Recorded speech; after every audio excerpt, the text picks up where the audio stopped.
Ընդամենը 3 օր եւ հրաժեշտ ենք տալիս 2013 թվականին ու ասում բարի գալուստ 2014։ Այսօր գրեթե բոլոր ընտանիքներում նախատոնական եռուզեռ է, ոմանց համար հաճելի,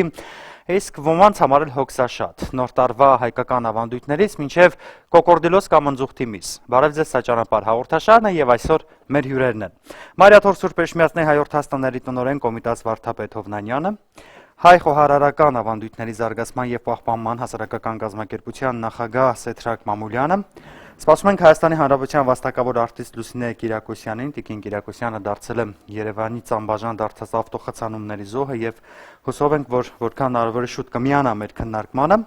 Lore Travel տուրիստական ընկերության տուր մենեջեր Արսեն Ջոմարդյանը, ազգագրագետ Մխիթար Գաբրելյանը եւ Հայաստանի Հանրապետության տնտեսական մրցակցության պաշտպանության պետական հանձնաժողովի մրցակցության գնահատման բաժնի պետ Մանուկ Միքայելյանը։ Բարի երեկո, շնորհակալություն մեր հրավերը ընդունելու համար։ Այս տարբեր բնակավարներից ենք, բայց կարծում եմ, որ բոլոր բնակավարների հետ էլ նոր տարին այս կամ այն կերպ առնչվում է։ Վարդապետ, թերևս սկսենք տարվա, այսինքն նոր տարվա խորհրդից առհասարակ։ Որքան ես եմ հասկանում, նոր տարվա խորհուրդը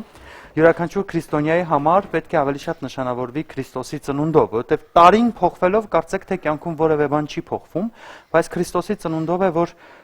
մարդու կյանքում մեջ կարող է տեղի ունենալ փոփոխություն։ Հիմա մի տեսակ կարծեք ամեն ինչ խառնվել է իրար, ասում են, որ դա Խորհրդային Միության ազդեցությունն է, բայց այդ ազդեցությունը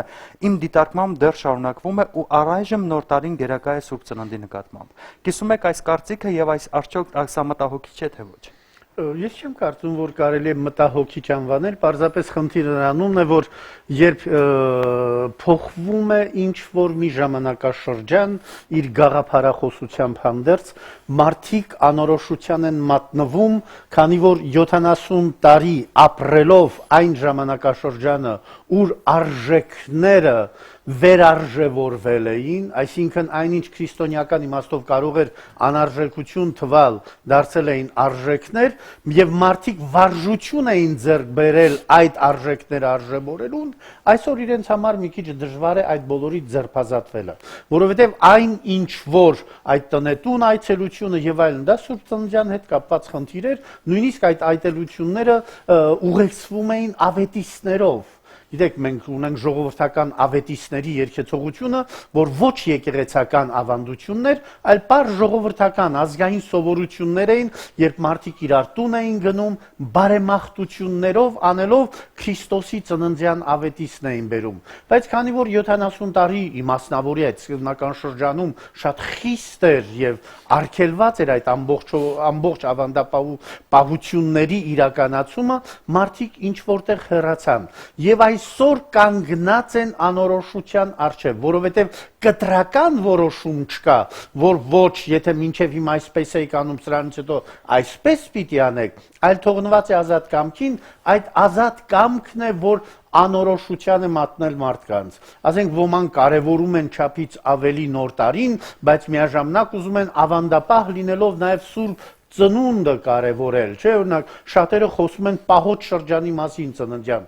մոռանալով որ պահոտ շրջանը ծննդյան սկսում է 50 օր առաջ, այնպես ինչպես զատկական շրջանին է այդ նույն խնդիրը։ Այսինքն նոր տարին ըստ էության պահոտ շրջանի մեջ է։ Պահոտ շրջանը եւ իրավունք չկա ոչ միայն կոկորդիլոսի միս ուտելու, այլ խոզիբութ, հնդկահավ եւ նման բաներ, այնպես որ այդ բոլորը արգելված են պահոտ շրջանի համար, բայց ինչպես ասեցի, այսօր ամեն ինչը խառնված է իրար եւ մարդիկ չգիտես ինչու նյութական որոշ ապահովությունից հետո չափազանցությանց մեջ են հայտնվել, որովհետև ամեն մեկ տոնը առնչակից եւ զուգակից է դառնում շատակերության եւ հարբեցողության հետ։ Որկրամոլության մեղքի հետ այսպես թե Ահա որ, եւ գիտեք որ որկրամոլությունը համարվում է 7 մահացու մեղքերից մեկը, չէ՞։ Ուրեմն եւ ես զարմանում եմ թե ինչն է պատճառը, որ մենք դարձել ենք այնպիսին, որպիսին այսօր կերպարանավորվել ենք, որովհետեւ հայ ժողովուրդը միշտ փայլել է իր չափավորությամբ, իր հոգու մեծությամբ, հոգու վեհությամբ, բայց ոչ երբեք այս աստիճանի որկրամոլության եւ հարբեցողության ճիրաններում հայտնված։ Սուրբ Ծննդին կվերադառնանք դեռ մի այսպիսի հետաքրքիր բան, երբ որ թերթում է եւ նայում է նաեւ հաղորդումը նախապատրաստելուց առաջ, Դարձյալ հանդիպեցի միտեղ, որ ամանորը եղել է հեթանոսական Աստծո անուն եւ ամենևին էլ այն չէ, որ ամը տարին է եւ նորը նորը, այլ դա ռեալ հեթանոսական Աստծո անուն է, բայց այսօր քրիստոնյա Հայաստանում ամեն շնորհավորանգի ժամանակ ոչ թե տեսնում ենք շնորհավոր նոր տարի, այլ ամանոր։ Ուրեմն ամբողջ խնդիրը որտեղ է, նախ հայկական նոր տարին դա ավելի մարտի մեջ էր, որը պահել էին հին հայկական ուրեմն ազդեցություններից իրենց վրա տակավին կրող պարսիկները, Նովրուզը եւ քյուրդերը։ Դարիական մաքուր նոր տարվա գաղափարներ։ Նավասարդը ոչ մի առնչություն չունի, դա նավ ասարդը չէ, ինչպես բաններ ցույց տալիս Աճարյանը, դա նավ ասարն էր, երբ Նոյան նավը իջավ սարի վրա եւ մարդկության փրկությունը կատարվեց։ Այդ իսկ պատճառով մարդիկ աստվածներին, այսպես ասած, զոհ էին մատուցում իրենց առաջնեկներից, ինչպես դա արեց շումերական ուտնի Փիշտիմը, ինչպես դա արեց աքադական Զյուսուդրան, ինչպես դա արեց աստվածաշնչյան Նոյը, ուրեմն զոհաբերության գաղափարը նշանակում է դա առնչակից էր աստվածային ինչ որ երևույթի հետ։ Մինչդեռ նոր տարվա գաղափարին երբեք զոհ չէին մատուցում։ Նոր տարին կապված հին նախաքրիստոնեական մարտ ամսվա հետ դա բնության վերազարթոնքն էր, ինչպես հռոմեական ժամանակաշրջանում, գիտեք, էտրուսկները, որ հայկական ծագում ունեն եւ Հայաստանից գնացած ժողովուրդն էին, որոնք հանդիսանում էին հռոմեացիների նախահայրերը, ուրեմն իրենց համար դեկտեմբեր 24 եւ 25-ը ինչու էր կարևոր օր, որ հետո Քրիստոսի ծնունդը հունվար 6-ից տեղափոխվեց այդ օրերը, որովհետեւ արևադարձի ժամանակաշրջանն էր սկսում այնտեղ, երբ օրերը սկսում էին երկարել։ Իսկ դեկտեմբեր մարտի 21-ը դա արդեն բնության վերազարթոնքի եւ նոր տարին իր մեջ ամփոփող օր էր։ Այնպես որ ես ցավում եմ, որ մենք մեր ազգային մի շարք ավանդություններ չենք պահել եւ կորցրել ենք մեր ազգային կերպարը։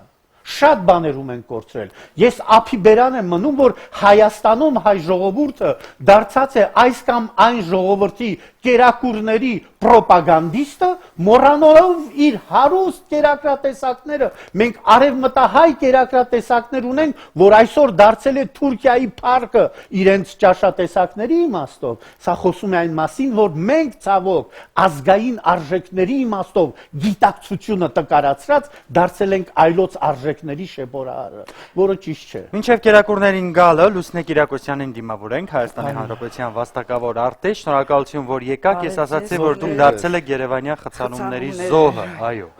Ցանկանանք, որ 2014-ին խցանումներ չունենանք եւ պարոն Մամուլյան, քանի որ վարչապետը խոսեց մեր հարուստ կերակուրների մասին, ասացեք, խնդրեմ, ի՞նչն է ավանդական նոր տարվա համար։ Ես չգիտեմ խոզի բուդա ավանդական է թե չէ, բայց ամեն դեպքում կոկորդիլոսի մասին էլ խոսեք, որտեղ կարծեք շատ թմկահարվեց։ Պետք է հայկական սեղանին կոկորդիլոս դնել, թե ոչ։ Համեցեք։ Абսուրդ է։ Դուք չեք գնել, հա, ձեր կոկորդիլոսը դեռ, չէ։ Պատկերացնում եք Տայդի գովազդի նման գուցե գովազդ լինի մի քանի օրից դուք գնել եք կոկորդիլոսի։ Շատ բարի, պարոն Մամուլյան։ Նախորդ ասեմ կոկորդիլոսի մասով կամ բդի մասով, որ եթե ուտեստները ծիսական չեն, կապ չունի կոկորդիլոս կլինի, ազդր կլինի կամ այլ կլինի։ Այնպես որ եւ ազդրն է, որ ավանդույթի հետ կապ չունի եւ ընդհանրապես ծիսական ուտեստ չի եւ կոկորդիլոսը, այնտեղ արդեն անձուխտը կանվանա արդեն գիտեմ ռեալ է թե հումոր է, բայց երևի հումոր էր, որտեղ արդեն ուրիշ այլ հումորի թեմա չկա երևի, սկսում են ամենակարևորի վրա արդեն հումոր անել մեր սննդի վրա։ Իսկ ամանորյա ծիսական ուտեստներ կան ամենահիմնական ուտեստը դա քաշիկան է։ Այստեղ վիճահարույց բան կա, որոշ մարդիկ վիճում են, թե դա հայկական ուտեստ չի, բայց ես վստահ եմ, որ եւ պահպանվել է եւ դեռ շարունակվում է, օրինակ Շիրակի մարզում Ջավախքում դեր ուտեստները պատրաստում են, մանավանդ նույն կորկոտը, որ քաշիկայի տարատեսակ է, մենք գիտենք, թե որտեղ են պատրաստում։ Սա հարիսայի տարատեսակ է եւ սրա տարբերությունը հարիսայից կայանում է նրանում, որ չի խառնվում, չի հարվում։ Իսկ չի հարվում, որ գալիք տարին խառնակ չլինի։ Տարեհացը կենթանակերպ այդ գաթաները ասիլ բասիլիկները մարդկանց տեսքով, հարսի տեսքով կերպարով կամ տնային ընտանիքի կենդանիների տեսքով, նույնիսկ գործիքների տեսքով դրվել են ջեռոցը եւ եթե ուռել է օրինակ հարսի տեսքով, բնական է սպասելիքներ են ունեցել, որ հարսը այդ տարի կհղիանա եւ զավակ կունենա։ Այսինքն իմաստավորված ուտեստները շատ են, սիսերից եւ լոբուց կոլորակները, նույն տոլման, տարատեսակները տոլմայի, լցոնված մրգեր, շատ ջրեր,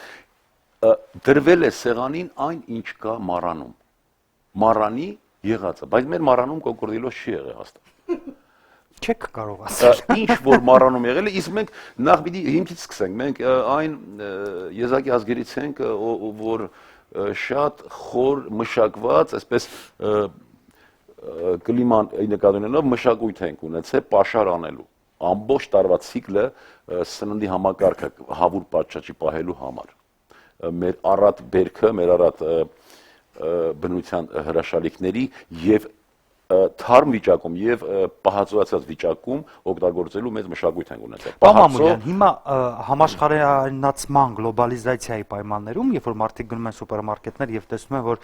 տարատեսակ այնտեղ կերակուրներ են վաճառվում եւ այլն, ինչպես համադրել ժամանակը եւ ավանդականը։ Այստեղ մի փոքր կարծեք թե պայքար ու հակասություն կա, որովհետեւ շատերը կարող են մտածել, որ եթե իրանք այդպես ավանդական հայկական ծիսակարգով զարդարեն իրենց նոր տարվա սեղանը, վստահաբար հարևանների քննարկման թեման պետք է դառնան, որովհետեւ հարևանները կտեսնեն, որ այնքան էլ ճոխ չէր այդ սեղանները։ Գիտեք, ժամանակակից լինելը շատ լավ բան է, բայց եթե դա վերաբերում է հագուստին, վերաբերում է, չգիտեմ, վարվելաձևին, վերաբերում է անձնական կուլտուրային, շատ լավ է։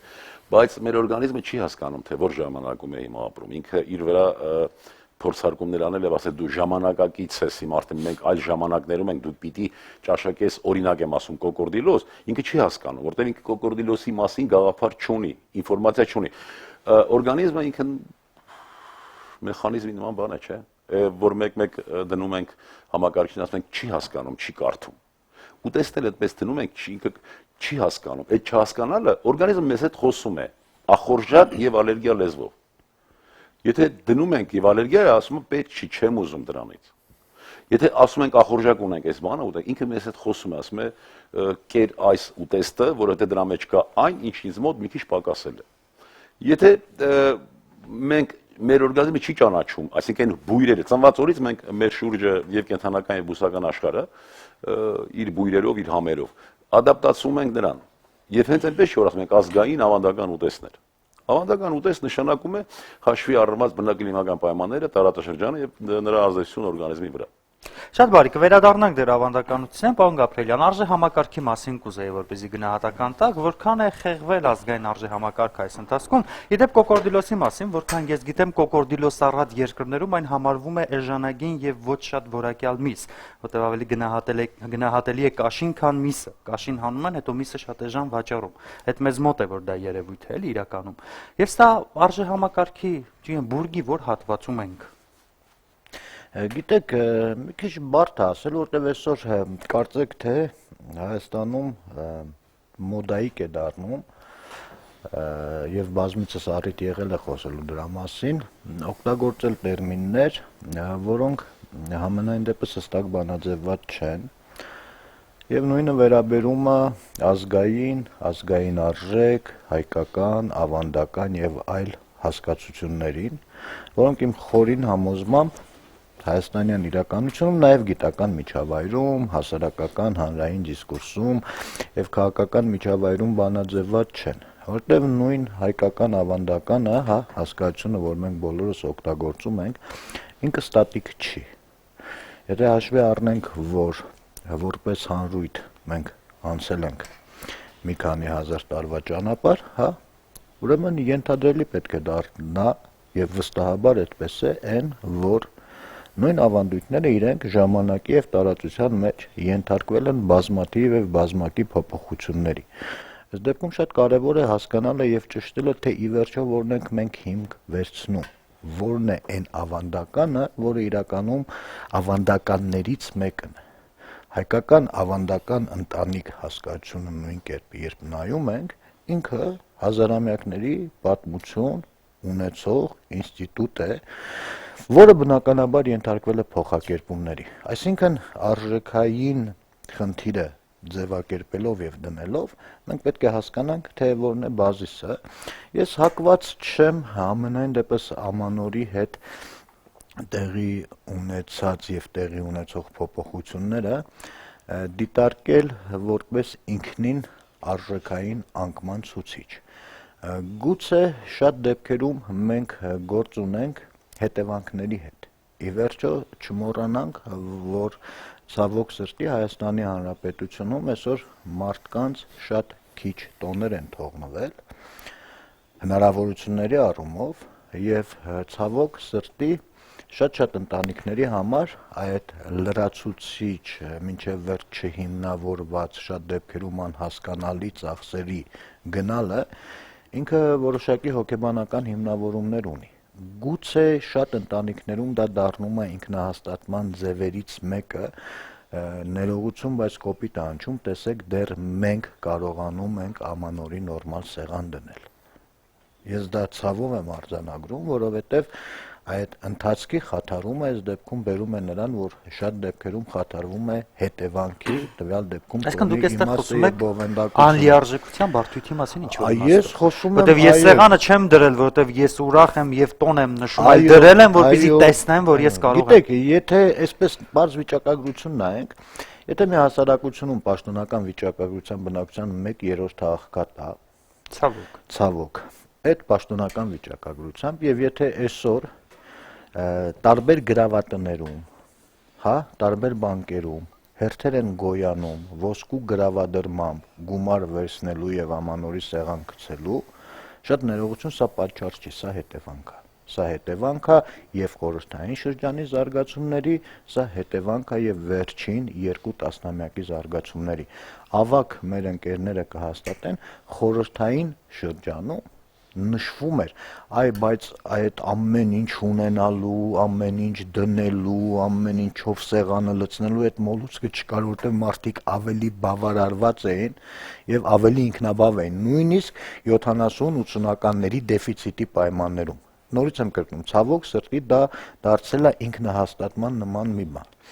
Բայց պարտադրանքը այստեղ չի աշխատի։ 21-րդ դարում պարտադրել այս կամ այն մոդելը ամանորը նշելու,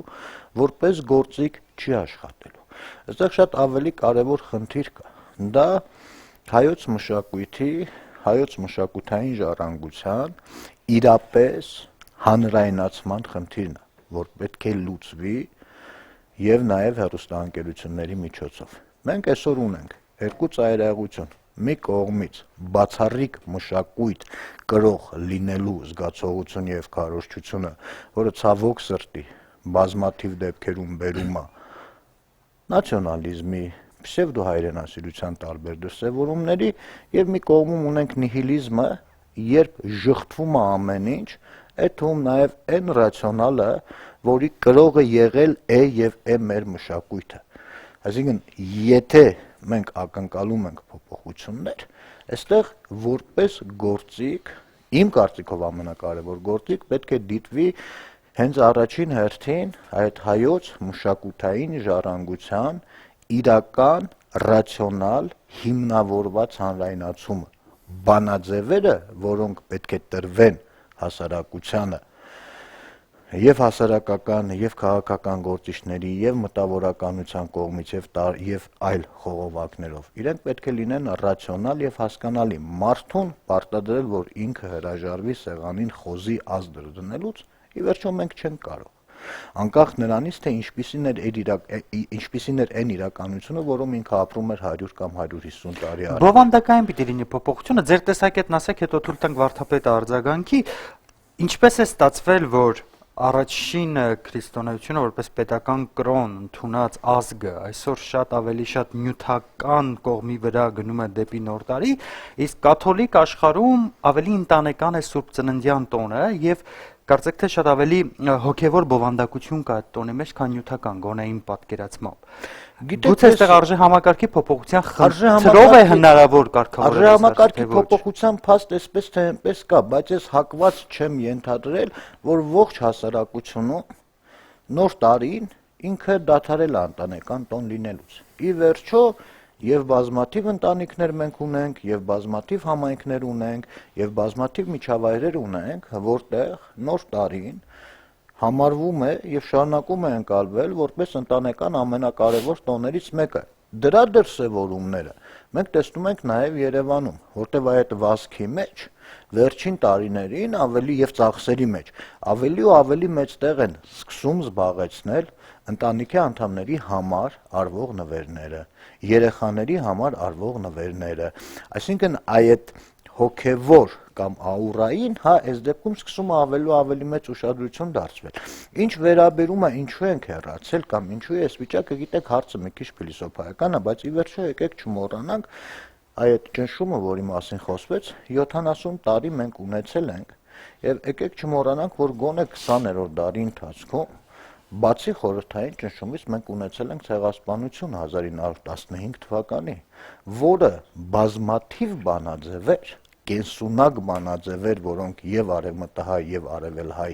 միջավայրերում կենսունակ էին, ուղղակիորեն ոչնչացրեց։ Դրանք նաեւ մշակութային բանաձևեր էին, կենսունակ չափազանց կարևոր բանաձևեր եւ ստացվեց այնպես ցավոք սրտի, որ կարծեք ողջ 20-րդ դարը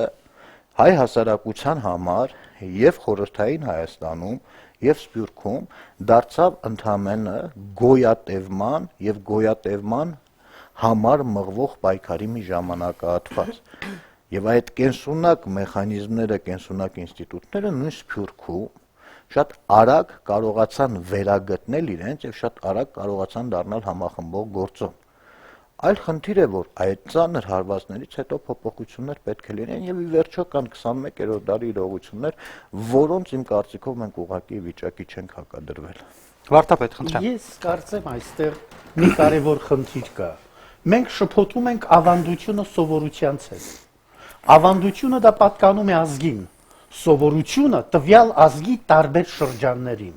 Երբ որ մենք խոսում ենք ավանդության մասին, ավանդությունը դա չի որոշում խոզի բուդ ուտենք կամ ոգ չուտենք։ Ավանդությունը որոշում է թե ինչն է կարևորա գույնը եւ ինչը կարևորը։ Երբ որ հայ եկեղեցվո կամ հայ ժողովուրդը ընդհանրապես պահում էր իր ավանդությունը, պահեցողությունը հիմք ընդունելով, սա ավանդություն էր, սովորություն չէր։ Չէի կարող ասել ապարանում դա ավանդություն չէ, ներողություն, տարբեր բաներ են։ ավանդույթը ուրիշ խնդիր է, սովորությունը ուրիշ խնդիր, ավանդությունը ուրիշ խնդիր։ Մասին։ Ավանդությունը։ Այո, ես խոսում եմ ավանդույթի մասին։ Հիմա ես ասում եմ, որ ավանդությունը մեկ խնդիր է, սովորությունները մեկ այլ խնդիր։ Ես ավանդության անուն չեմ տվել, ես ասում եմ ավանդույթ։ Ավանդույթ նշանակում է փոխանցված։ Ըստ ձեզ պահպանված, ստեղծված եւ վերարտադրված, այո, ավանդույթ։ Եվ փոխանցված դարերի մեջից։ Այո, ամենևին պարտադիր չի, որ դարերի միջից ավանդույթը կարող է ձևավորված լինել ընդամենը 50, 60, 70 կամ 80 տարի առաջ։ Դա ես կարծում եմ սովորությունն է։ Մենք ուղղակի այստեղ շփոթում ենք երկու խնդիր։ Ես չեմ շփոթում, որտեղ ես որպես ազգագրագետ խոսում եմ մասնագիտական գրականությունում ընդունված այն ավանդույթը, օրինակի համար, որ ունի պոլսահայությունը, չունի Հայաստանի հայը։ Այն ավանդույթը, որի մասին քիչ առաջ մենք խոսեցինք, ջավախքահայություն եւ այլն, չունի Հայաստանի որոշ շրջաններ։ Լոկալ ավանդույթներ են։ Ուրեմն դրանք շատ ավելի լոկալ սովորությունների հետ կապված թե տվյալ տոնը, տվյալ հայ հավաքականությունը ինչպես էր իրականացնում, ինչպես է տարբերակումներն են կամ տարբերակները։ Ուրեմն այստեղ տոնի գաղափարը ընդհանուրը նույնն էր, միայն որոշ արտաքին երևույթների տարբերություն կար։ Դուք ինքներդ ասում եք գաղափարը նույնն էր, տարբերակները, տարբեր պատմածներ։ Ամեն դեպքում տերմինաբանական բանավեճից անցնենք առաջ, դուք նշեցիք պահեցողության մասին։ Անշուշտ Այսօր հայ եկեղեցու հետևորդների քանի տոկոսն է, եթե կա այդպիսի հաշվարկ, որ պահեցողությամբ է դիմավորում նոր տարին եւ Սուրբ Ծնունդը։ Իմ մասնավորի Սուրբ Ծնունդից առաջ 50-ը, չգիտեմ, եթե կան պահողներ, որովհետեւ նոր տարվա գաղափարը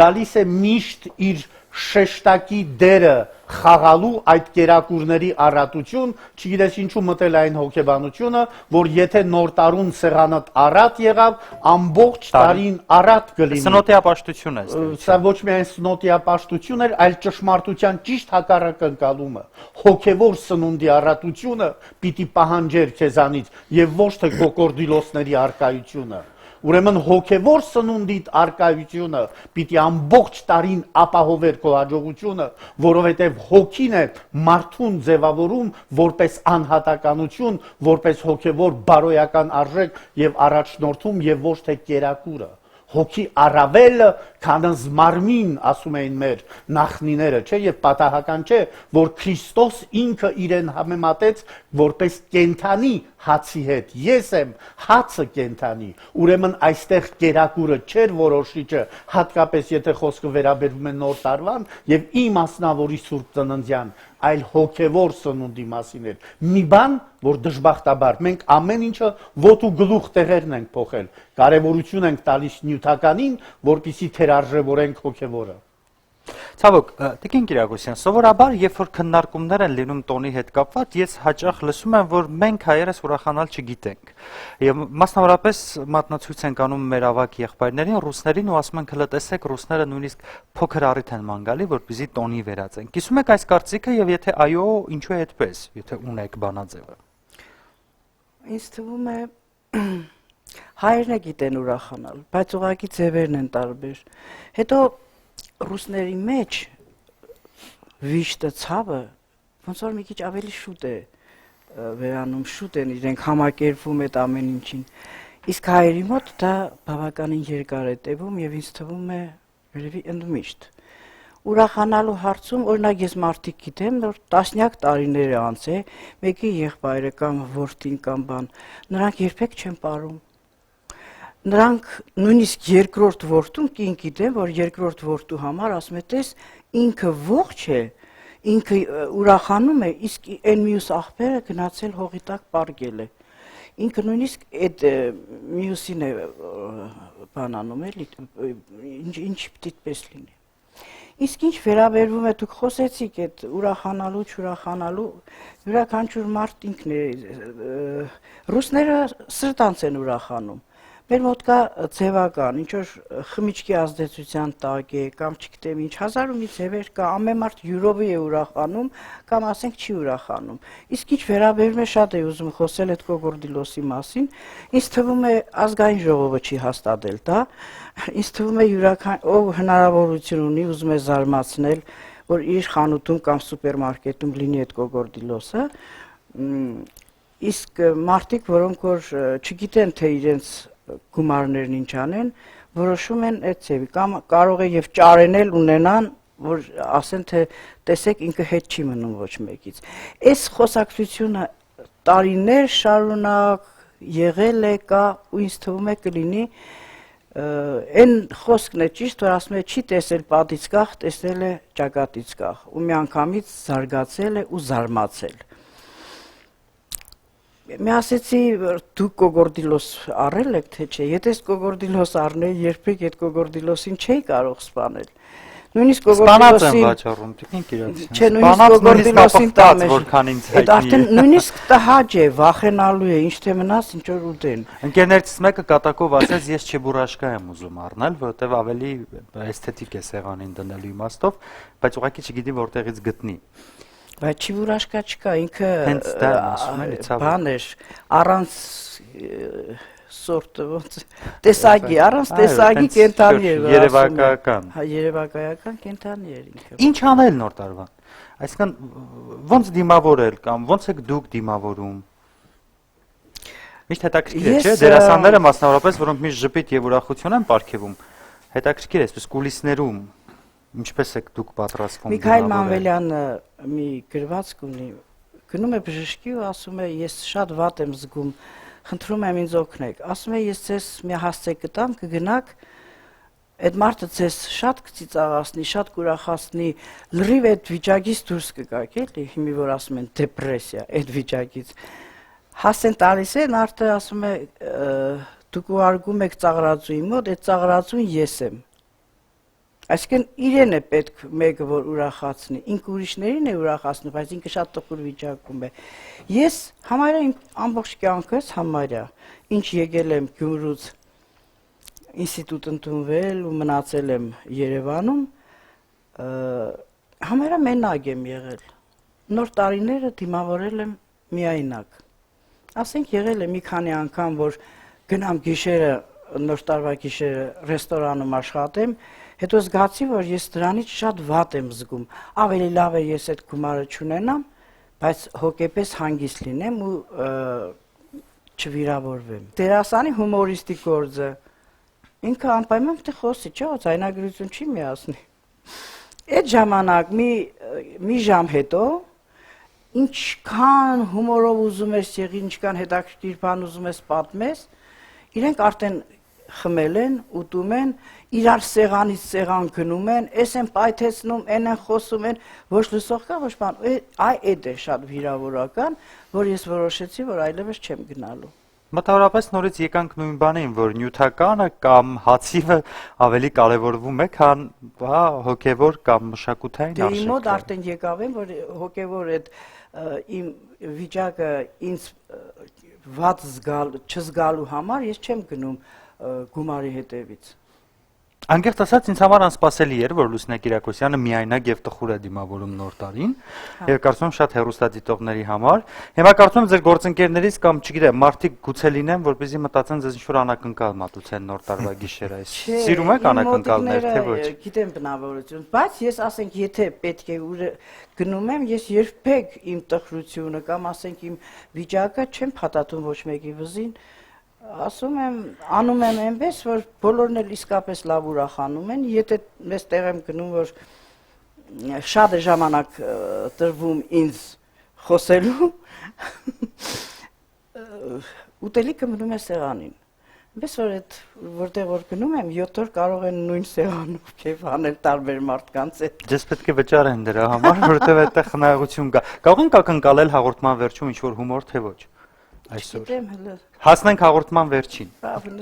հաղորդման վերջին եւ գնանք այն հատվածին բնակչության, որոնք աղքատության ցուցանիշների մեջ չեն ու փորձենք հասկանալ մեր տուր մենեջերի օգնությամբ, թե որտեղ են նախընտրում հարուստ հայերը դիմավորել նոր տարին։ Հայաստանում թե Հայաստանից դուրս։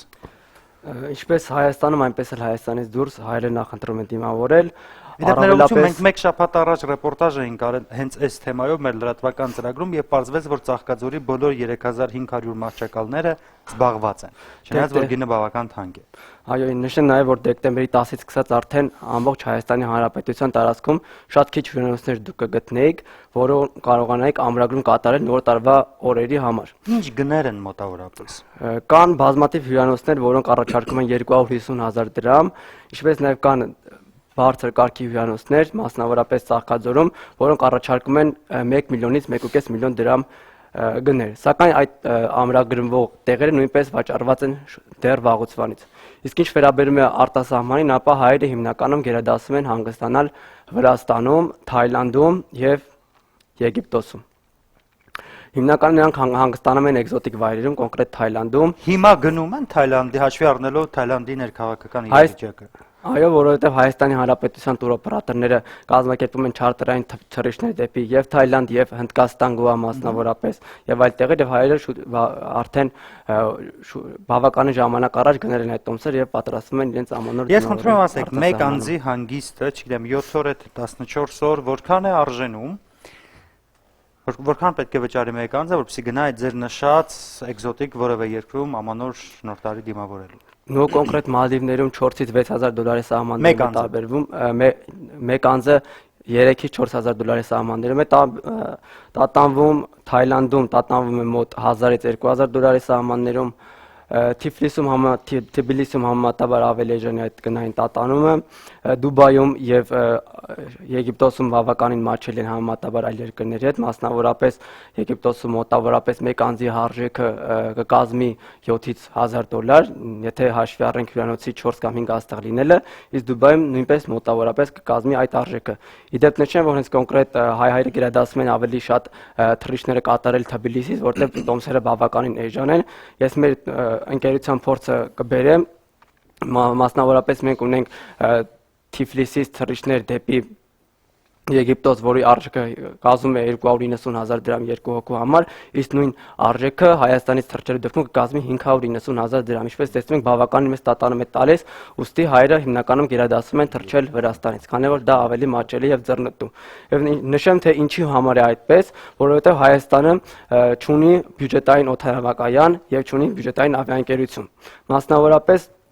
կոնկրետ EasyJet-ը Հիմա խոստանում են, իդեպ վարչապետը հայտարարեց, որ բաց երկնքի քաղաքականություն իրականացնելուց նույնիսկ մինչև 100% հնարավոր է, որ տոմսեր էժանանան եւ 14 թվին մենք դա պետք է տեսնենք։ Իրականում ողջունելի է այդ քայլը, դա շատ հեռանկարային քայլեր կարող են հանդիսանալ, մասնավորապես վերջերս հրապարակվել է արդեն որոշումը կառավարության այդ կոնկրետ ծրագրի հետ կապված, թե ինչ քայլեր են նախանշվում, որպեսզի զարգանա մեր ավիափոխադրումների ոլորտը եւ ըստից բավականին մեծ հաճելի անակնկալներ են սպասվում մեզ հայերիս, կոնկրետ զբոսաշրջության ոլորտում։ Փաստորեն հիմա արդեն դեկտեմբերի 28-ն է, չեմ կարծում, որ որևէ մեկը այլևս կկարողանա հասցնել տոմս գնել եւ մեկնել, ով պետք է գներ, արդեն գնել է, եւ որքան գիտեմ նաեւ բազմաթիվ տուրիստական գործակալություններ են գործում Երևանում։ Դա որքանին է հայտնի, գործում են, եթե կա պահանջարկը։ Փաստորեն կա պահանջարկ։ Պահանջարկ կա, սակայն Այսինքն 1 միլիոն աղքատ են, պարոն Գաբրելյան, բայց այն 2 միլիոնի մեջ շատ հարուստ մարդիկ կան, ովքեր կոկորդիլոս գնելուց բացի կարող են գնալ նաեւ կոկորդիլոսների երկրում նոր տարի դիմավորելու ըստ պահանջարկը, սակայն Դե պաշտոնական թվերից ենք մենք խոսում, 1/3 ասում է, որ աղքատ է, այսինքն 3 միլիոնից հանում ենք 1-ը 2-ը ժողովուրդը։ Ինչքան ձեր հաշվարկով Տիկին Կիակոսյան։ Ես չեմ նստի հաշվել։ Տեսեք, որ պարապ եք լինում Միլիոնից հրաշալի։ ավել գնացել են արդեն, դա որ գիտեմ։ Պահանջարկը կա ամեն դեպքում։ Պահանջարկ կա, սակայն հիմնական տուրիստական ընկերությունները տեսնում են, որ այդ շուկան բավականին զարգանում է, քանի որ Հայաստանի Հանրապետությունը կոնկրետ զբոսաշրջության ոլորտը հայտարարել է գերակայություն, սակայն նրանք ավելի ու ավելի են սկսում բացվելուց հետո փակվել, քանի որ նրանք չեն կարողանում ճիշտ աշխատել ըստիս։ Ուղղակի նրանք չունեն մասնակցել մեկ մասնագիտական հարց է, չեմ ուզում այստեղ։ Կան մարդիկ, ովքեր ուզում են գալ Հայաստանում դիմավորել նոր տարին։ Իհարկե կան մարդիկ, հիմա դες ովքեր են այդ մարդիկ։ Հիմա դες խոսքը արտաքին աշխատանքի մեկնասների մասին չէ, որոնք վերադառնում են նոր տարին դիմավորեն գնա։ Հիմա ձեզ ասեմ պաշտոնական միջազգությունը, որը համապատասխանում է իրականությանը, կոնկրետ Հայաստանի Հանրապետությունում ամենաշատը գալիս են Հայաստանի Հանրապետություն Ռուսաստանից, հետո ԱՄՆ-ից, հետո Գերմանիայից, հետո Ֆրանսիայից, հետո Իտալիայից։ Հայերեն գալիս թե օտարերկրացիներ։ Ոչ, օտարերկրացիներն են գալիս, սակայն ընդհանուր թվի մեջ 62%-ը կազմում են մեր սփյուռքը հայերը։ Նոր տարվա համար կոնկրետ կա Կոնկրետ նոր տարվա համար այդպիսի հաշվարկ չկա, որովհետև Հայաստանի Հանրապետության կառավարության վիճակագրական վարչությունը համարվում է մեզ համար որպես աղբյուր, իսկ նրանք այդպիսի տվյալներ չեն հրապարակում։ Ցավոք, շնորհակալություն, հետաքրքիր կլներ իմանալ, թե ովքեր են գալիս Հայաստանում հանգստանում։ Պարոն Միքայելյան, ամենացավոտ հարցին եմ ուզում անդրադառնանք, ամբողջ աշխարհում գործում են լուրջ զեղչային համակարգեր, մասնավորապես տոներից առաջ, նոր տարին այդ թվում բացառություն չէ, եւ լուրջ իսկապես իրական զեղչեր են առաջարկում, ընդ որում կարծեմ ապրանքներն էլ մի քիչ էժանանում են կամ մի քիչ թանկանում են, չգիտեմ։ Պատկերը Հայաստանում կարծեք ուրիշ է, բոլորը գիտեն, դեռ սեպտեմբեր ամսից սկսած ասում են, որ նոր տարվա մոտ թանկանալու է ամեն ինչ, զեղչերն էլ իրական չեն։ Հանձնաժողովը ինչ ուսումնասիրություն է հասցրել անել եւ արդյոք հակամրցակցային դեպքեր արձանագրվել են այս տարի թե ոչ։ Այո, զեղչային քաղաքականությունը մշտապես ուրեմն հատկապես վերջի 2 տարիների ընթացքում մեզ համար հանդիսանում է գերակա ուղղություն։ Եվ մենք նաև մի շարք ուսումնասիրություններ ենք իրականացրել այդ ոլորտում, որովհետև այդ զեղչերը, որոնք հայտարարվում են եւ հետագայում պարզվում է, որ իրականությանը չեն համապատասխանում, մեր օրենսդրության իմաստով, տնտեսական մրցակցության պաշտպանության մասին Հայաստանի Հանրապետության օրենքի իմաստով համարվում են անբարեխիղճ, ուրեմն մրցակցության դրսևորում եւ ըստ էության երբ տնտեսվարողները նման վարքագիծ են կիրառում, այսինքն, չգիտեմ, նրանք կարող են օրինակ խանութների այդ վահանակներին փակցնել երկնիշ թվերով զեղչերի մասին հայտարարություններ կամ բջջային հեռախոսներին SMS-ներ ուղարկել գովազդի միջոցով գրավել սպառողներին եւ երբ որ սպառողները արդեն գնում են այդ խանութները, համապատասխան գնում կատարելու, համապատասխան ուրեմն ապրանքները ձեռք բերելու, բանից պարզվում է, որ օրինակ հայտարարված զեղչերը կամ չեն համապատասխանում իրականությանը կամ չեն տարածվում օրինակ ամբողջ տեսականու վրա եւ դա համարվում է անբարեխիղճ մրցակցության դրսևորում։ Մենք նմանատիպ մի շարք ուսումնասիրություններ ենք իրականացրել տարբեր ոլորտներում, դա վերաբերում է եւ ուրեմն հագուստի առք ու վաճառքով զբաղվող որոշակի տնտեսվարողների եւ նաև կենցաղային էլեկտրոտեխնիկայի ուրեմն արկու վաճառքով զբաղվող տնտեսվարող սուբյեկտների եւ ենթարկել ենք այդ սուբյեկտներին պատասխանատվության։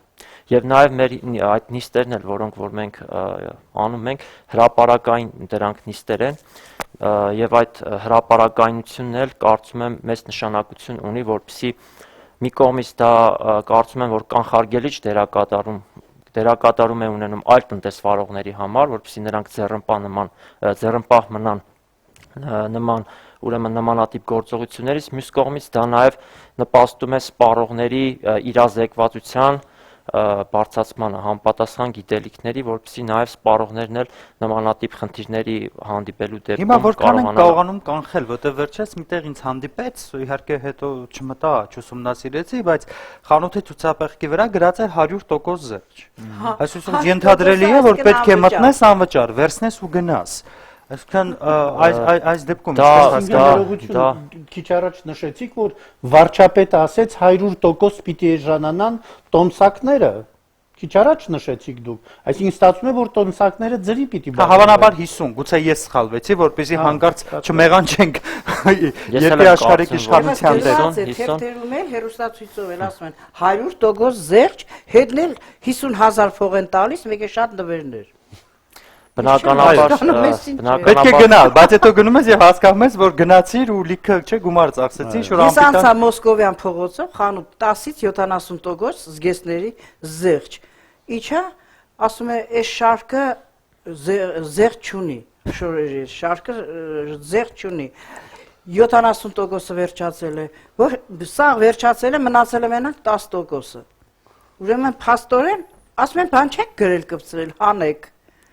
Մոռացել ենք կհանենք։ Երկրորդ օրը գնացի, նորից կպցրած էր։ Իհարկե։ դա իհարկե աբսուրդ է, 100% զերծ չի կարող ուղղակի գոյություն ունենալ եւ իդեպ նշեմ մենք հենց նմանատիպ դրսեւորման համար ունեցել ենք նման դեպք եւ նման դեպքի համար այդ տնտեսվարող սուբյեկտին, ով նման զերծ էր հայտարարել, ենթարկել ենք պատասխանատվության։ Ես իհարկե չեմ բացառում մեծ են թե ոչ, որովհետեւ ես գիտեմ բավականին մեծ տուգանք։ Բավականին մեծ են տուգանքները, այո, եւ գիտեք, այստեղ միայն տուգանքի խնդիրը չի։ Շատ հաճախ այդ նույն սուբյեկտները ավելի շատ նրանք օրինակ ընդունում են իրենց իրավախախտումը, պատրաստ են հոժարական վճարել տուգանք, նրանց ավելի շատ այսպես ասած անհանգստացնում է այդ հրապարակայնությունը, որտեղ ի վերջո նաև այդ դրա արդյունքում վնաս է հասցվում նաև տնտեսվարողների համբավին, իմիջին, այո։ Այսինքն կարելի է ենթադրել, որ այդ տուգանքը նրանք պատրաստ են վճարելու, որովհետև այդ խաբեության արդյունքում եկամուտները այնքան մեծ են, որ իրենք պատրաստ են տուգանք վճարելու եւ շարունակելու խաբել սպառողների լսության, միայն թե չհրապարակվի։ Չեմ կարծում, թե նրանք պատրաստ են, որովհետև իսկապես տուգանքները բավականին մեծ են։ Ուղղակի եթե դինամիկան նայենք, օրինակ ես կարծում եմ, որ մենք այստեղ էական տեղաշարժ ունենք դեպի դրականը։ Այնուամենայնիվ իհարկե ես չեմ բացառում, որ նման միշտ էլ կգտնվեն տնտեսվարող սուբյեկտներ, ովքեր այդ կարճ ժամանակահատվածում, հատկապես նախատոնական այս օրերին, երբ պահանջարկի կտրուկ աճ կա, այդ գայթակղությունը կարճ ժամանակահատվածում արագ հավելյալ դրամ աշխատելու գերակա կլինի, բայց այնուամենայնիվ ես կարծում եմ, որ մենք այստեղ դրական տեղաշարժ ունենք եւ եթե հանդիպում եք նաեւ նման դեպքերի, դուք նշեցիք, որ հանդիպել եք, ես կխնդրեմ ուղղակի ահազանգեք հանձնաժողով, մենք անպայման ասեք, խնդրում եմ կոնտակտային տվյալներ, ինչպես զանգել կա, հեռախոսի համար թեժգծի։ Այո, կփոխանցեմ տվյալները ձեզ, որպեսզի, այո, մենք կարողանանք նաև մեր հեռուստադիտողներին տեղեկացնել։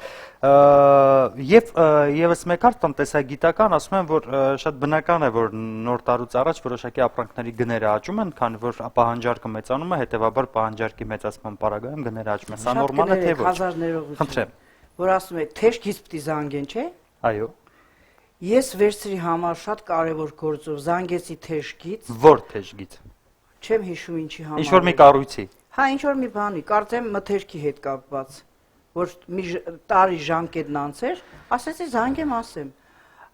Զանգեցի, ասում է հավաքեք այս ինչը, հավաքեք այն ինչը, հավաքեք այն ինչը, ձերը ձայնագրվում է, զգուշ եղեք, չգիտեմ ինչ բան, ու սպասեք օպերատորին։ Ու երաժշտություն են միացնում։ Հետո մի քիչ ասում է, Ազատ օպերատոր չկա, սպասեք օպերատորին։ Երևի մի ժամ պես հեռախոսավճարն է գնում էր։ Դուք սպասում եք օպերատորին։ Վերջում ասի, եթե ձայնագրվում է ու ինչ ասես ասեցի, բայց հաստատ չձայնագրվավ երևի։ Էդեն թեժգիծը։ Կարող է դա Արմենտելի թեժ։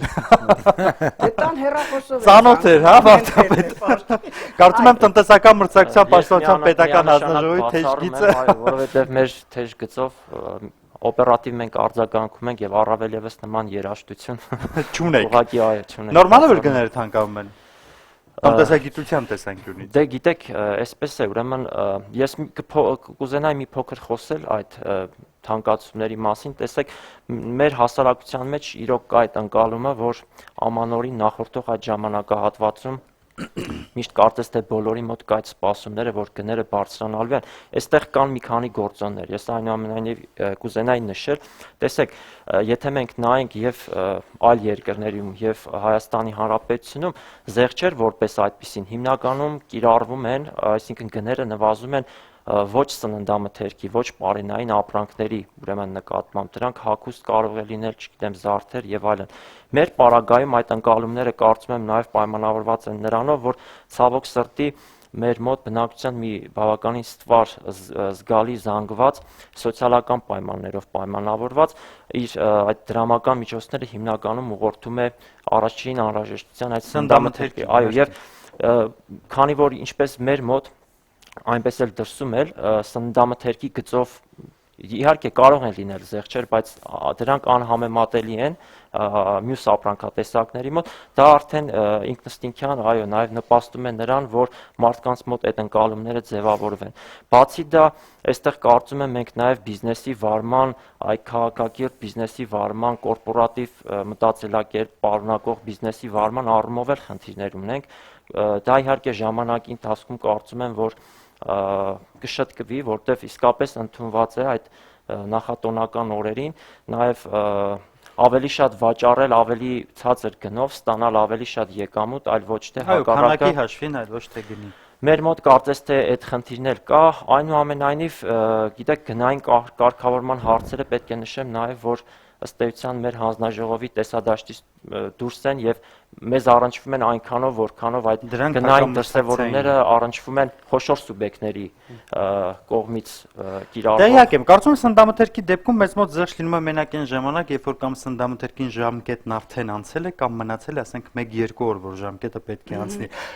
Մոտեցանք ավարտին, քանի որ դուք ոտքի վրա եք, շնորհավորանք կսկսենք ձեզանից։ Ինչ եք մաղթում հեռուստադիտողներին։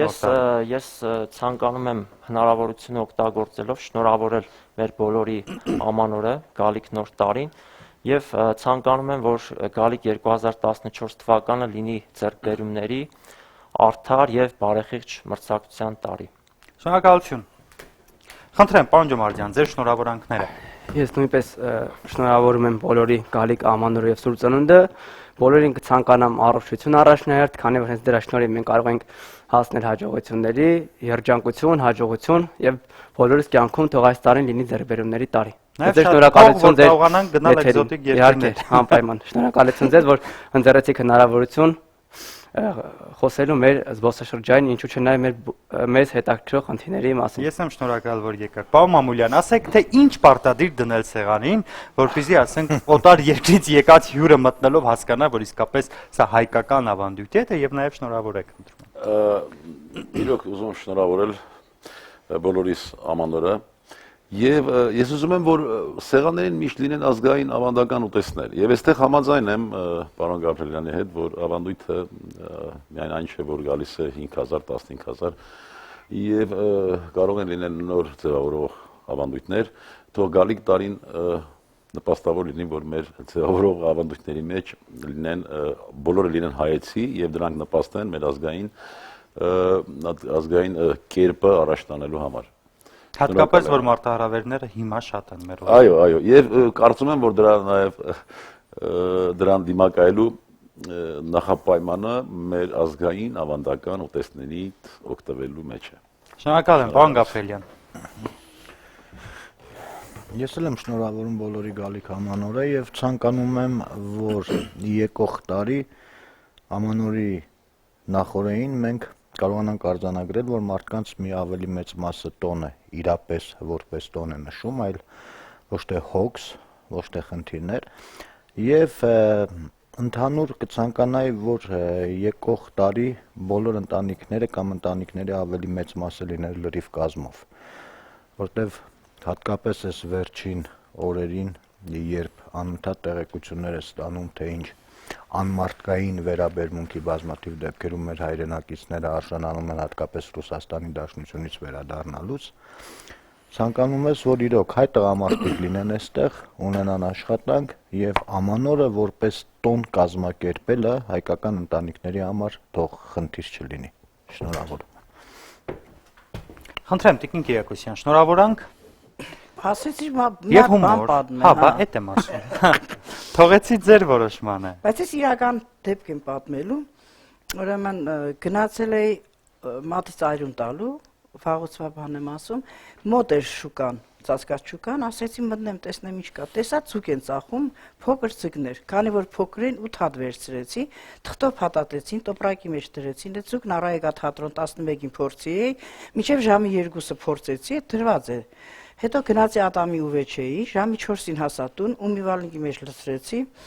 ջուրը բացեցի, որ պիտի մաքրեմ։ Հենց ջուրը բացեցի, մեկ է տեսնեմ հերթով սպես աչքերը բաներ, սկսեցին ինձի նայել այդ ցիկները, բերանը բացին խփին, տկան ժամվա մեջ, շատ վախեցա ես, վազեցի հարևանին, ասեցի, եկավ ասել 8-ն է ողջ են։ Վաննան ջուր լցրեցինք, բերինք դատարկեցինք այդ ցիկներին վաննայի մեջ, սկսեցին սրանք լողալ։ Մեկի մեջքին վեր կար, բացեցինք ստրեպտոցիտի մաս սկսեցինք, որը ջրում չի հալվում։ Հա, մի ամիս դրանց պահեցի, վազեցի, կերպ բերեցի, կերակրեցի, մեծացան, դարձան այսքան, հարևաններ երեխեքին բերում էին, էքսկուրսիա են գալիս, այդ ցիկներին նայում են, տեսնում են, իրենց շատ լավ էին զգում։ Մեկ էլ տեսա թփոց, վազեցի, տեսա արդեն վանայից դուրս են թռնում, ընկել են գետին, էլի, վերցնում էի բանով, վախենում էի, գցում էի վանայի մեջ, արդեն պահել չէր լինի։ Վերջը մի հատ մեծ դույլ բերեցի, կափարիչով, այդ ցիկներին դատարկեցինք այդ դույլի մեջ, բերանը փակեցինք, տաքսի կանչեցի, այդ ցիկներին վերցրեցի, գնացի մոստի տակը, կամուրջի տակը, որ մեր բանը զանգունն է, չէ, գնում է։ Ուրեմն այդ ցիկներին բացեցի, տեսար մարդիկ ցուկ են բռնում, ասեցի խելքներդ, գլխներդ հավաքեք, որտեվ բռնում են։ Հա, ցիկների հետ եմ խոսում, իրանք էլ լսում են։ Ասեցի իմ ես ցես բաց կթողնեմ, արագ-արագ կգնաք, թե չէ սրանք ցես կբռնեն, ու բաց թողեցի։ Դրանք որ լողալով գնացին, ես կանգնել եմ սպես հուզված լաց եմ լինում, մեկ այդ վարորդը ասեց թե ինչ լավ է, դուք փող տվեք, առեք, բերեք, բաց թողեք, թող ուրիշները բռնեն, տանեն ուտեն։ Հիմա ինչ եմ ասում, խիղճ ունենալը Այն լեապոտ կատվի մասին, որ ասում է խիղճը դեղ տվեք ազվիրենիկ, էլի, որ մի քիչ կատաղեմ։ Գնացի բժշկի ասեցի, այդ դեղից ունեք, ասեցին չունենք։ Հիմա ես ինչ անեմ, որ ես այդպես խղճով եմ։ Իսկ ժողովրդին ինչ եմ ցանկանում։ Խիղճը մարդուց անպակաս պետք է լինի։ Ցանկանում եմ, որ լինեն խղճով, լինեն անփորձանք, որտեղ առողջ մարդիկ են փորձանքի գալիս։ Եվ հետո նոր առողջ ամեն մեկը ինչպես կարող է թող կառուցի իր երջանկությունը, շնորհավոր նոր տարի եւ սուրբ ծնունդ։ Մենք ձեզ խղճով ենք սիրում։ Վարդապետ, շնորհավորելուց բացի նաև խնդրում եմ խորհուրդ տվեք, ոնց անենք, որ ձերս մնանք 7 մահացու մեղքերից, որտեղ կամքից անկախ, տեսեք, որգրամոլության մեղքի մեջ ընկնում ենք, նախանձի մեղքի մեջ ընկնում ենք, որտեղ հարևանի սեղանին կոկորդիլոս կա, մեր սեղանին չկա։ Հացուլության մեղքի մեջ ընկնում ենք, որտեղ ամանորի այդ արցակուրտ կարճատև արցակուրտից հետո էլ կարծեք թե չենք ուզում վերադառնալ աշխատանքի։ Դրացու ունեցվածքի վրա աչք տնկում ենք եւ այդպես շարունակ։ Ոնց անենք, որ ձերս մնանք։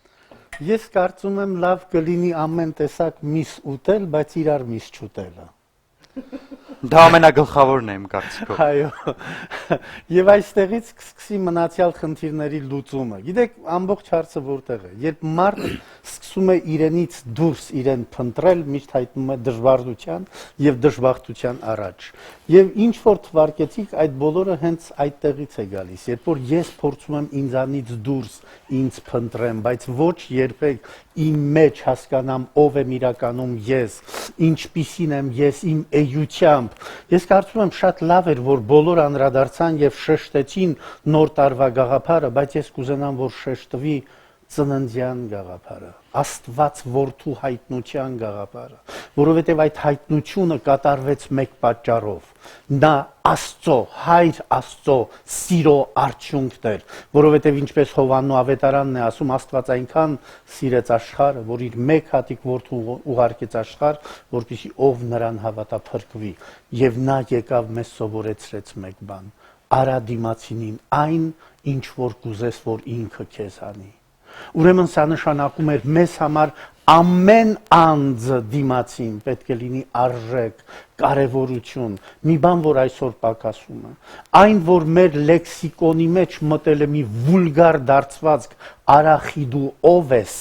ես կուզենամ, որ դա վերանամ, ես մարդ եմ, ես քո հայրենակիցն եմ, ես քո եղբայրն եմ հայ վերջապես, ես այն եմ, որ քեզ հետ միասին 1.5 միլիոն եմ կորցրել։ Ուրեմն մենք պիտի կարողանանք այս օրը 31-ի գիշերը ամեն ինչից առաջ ոչ միայն խնդրել տուր Տեր, տուր ինձ միայն, այլ տուր մեզ Տեր, որովհետև հայր մերի ժամանակ մենք չենք ասում հայր իմ, այլ ասում ենք հայր մեր, ես կուզենամ, որ մեր ազգայնի իմաստով մեր ձևավորվի մերի գաղափարը, որպես ազգ եւ ոչ թե իմի գաղափարը, որպես եսակենտրոնություն, եւ ամենակարևորը կուզենամ, որ Տիրոջ օրհնությունը անպակաս լինի աշխարհից, խաղաղություն ապարգևելով, որովհետև Սյուրիայում կատարվող ողբերգությունները գալիս են մեզ ասելու, որ ոչ մեկ պարագայի պատերազմը ցանկալի երևույթ չէ, այլ Աստված խաղաղություն թող ապարգևի աշխարհին եւ իր խաղաղության փոքրիկ կաթիլ իջեցնի հայոց աշխարհին, որ թշնամի չեղած պարագային մենք իրար մեջ թշնամի չփնտրենք եւ իրար չհոշոտենք, երբ կան կոկորդիլոսները։ Շնորհակալ եմ, որ եկաք, ցանկանում եմ, որպեսզի հաջորդ տարի եւս բոլորիդ առողջ տեսնեմ։ Սա ճանապարհ հաղորդաշարի այս տարվա վերջին թողարկումն էր։ Անկախ մեր սեղանների պարունակությունից ես եւս մաղթում եմ, որ նոր տարին անցնի Աստծո բարեհաճության ու անխախտ խաղաղության պայմաններում։ Մենք կհանդիպենք տոնական օրերից հետո հունվարին, շնորհավոր Սուրբ Ծնունդ եւ նոր տարի, առողջ եղեք։